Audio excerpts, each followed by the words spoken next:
The Budget Justice Coalition is calling for the Government of National Unity and National Treasury to urgently explore and implement alternative revenue-raising proposals.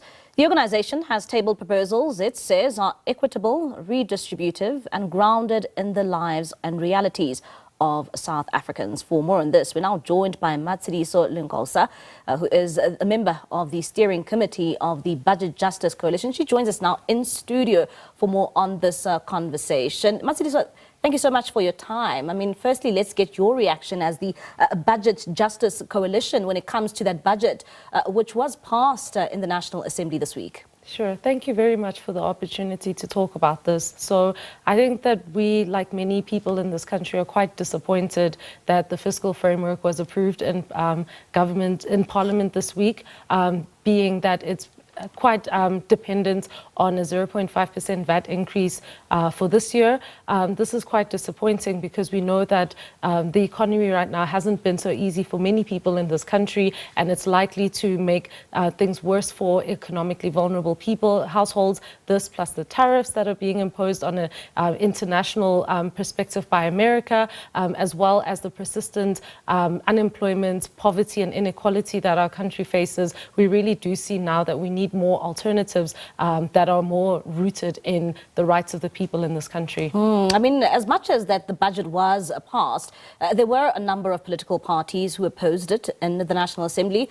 There are also some partners in the Government of National Unity, just like the DA, who are even taking this matter to court. What does it say about the fact that there was so much dissatisfaction even inside and outside the GNU? Sure. I mean, we really are in unprecedented times. And while it is concerning as a country, we're not really sure what does this mean for our governments. Can different parties come together as a coalition government if they don't agree either on social or economic policy? Those are some of the things that are playing out. But what we really did see is that this is also an opportunity for the conversation about the budget to not be had in a corner on the side by a few economists, but to really be rooted in the everyday experiences of people, and for people in this country to have a say, to see who their elected officials are and whether they stand for what's in their interest. So that's really what's been on the mind of the Budget Justice Coalition over this past week. And as the Budget Justice Coalition, I mean, you've tabled some of your proposals in terms of looking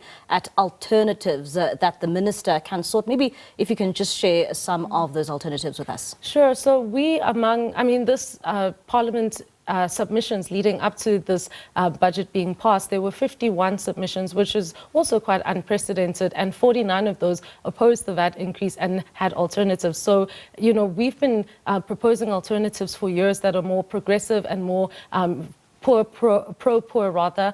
And yeah, so some of the ones that we have been proposing include, you know, reconsidering incentives to corporates that have just not been effective. You know, we've seen that billions can be saved, more than 20 billion can be saved from ineffective corporate tax incentives in a country where companies are not creating jobs, or the economy is not creating the jobs that is needed in order to generate revenue, tax revenues, that we now are resorting to things like a VAT increase. You know, other things that we have proposed are, you know, a pause or a holiday on like the government pension fund, or looking at once-off sort of bailouts. I mean, I don't know if that's the correct word, but ways to utilize alternative forms of revenue, including the Gold Foreign Exchange Reserve Fund.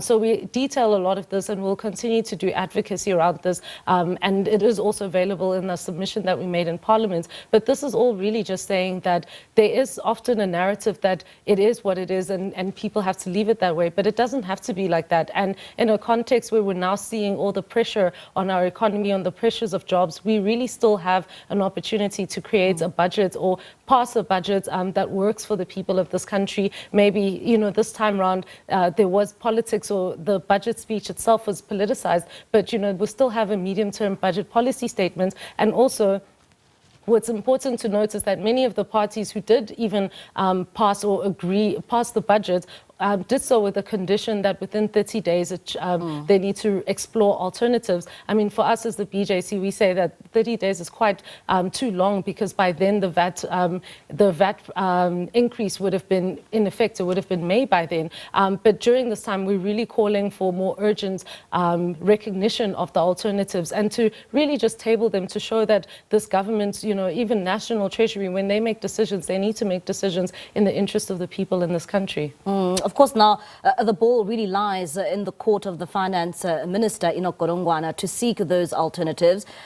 Should he not approve some of these alternatives, and should we see this VAT increase, what will it mean for South Africans? Sure. So you're right that the ball is really in his court to do what's right for our country. In the past, he has made comments about, they were quite stubborn on a path of austerity, particularly around budget cuts, despite our cautions as civil society. And now they've conceded that that was not the right thing to do in a country of such, doctors who are sitting at home who are newly qualified. And so in this context, we're really just asking for some course correction to see that, some decisions are not going to be popular, but sometimes it's for a reason. And this VAT increase, for example, we're already sitting with prices that are going up for a lot of things. And yes, they have expanded the zero-rated basket, but, I've explained this, that VAT increase it increases prices, it stimulates inflation, as we've seen in 2018,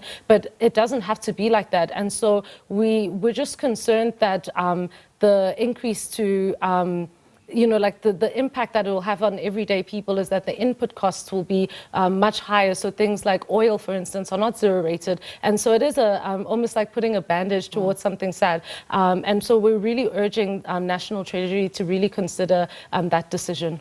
What are your expectations of the Finance Minister? I mean, he does have 30 days to decide if whether, these alternatives will be sought, and they will indeed kick in. And should we not see a VAT increase, do you expect, as things stand, that we will see a VAT increase come the 1st of May? Sure. So right now it's looking probable that there will be a VAT increase, but we're really still calling on the Finance Minister to course correct. There is a way, there are alternatives. We've been saying it for years, and 49 out of 51 submissions that were made really show that there are other alternatives, and as a country we could unite around a fiscal policy that serves the people of our country, and there could be better public participation. As to what we are expecting from the Finance Minister, we just hope that there have been lessons that have been learned regarding public participation and just really caring about the people of this country. So I'm an optimistic person by nature, so I'll try my very best to be like that, but just really urging our government to see the work that they're doing. It's not just winning political points, but it's really serving the people of our country. All right, Matshidiso, thank you so much for your time this evening. That's Matshidiso Lencoasa. She is a member of the steering committee of the Budget Justice Coalition, and is also a part of the budget, or she's rather a budget analyst at Section 27. They're giving us an insight in terms of what we can expect come the next couple of days, of course, as many anticipate that VAT will kick in come the 1st of May.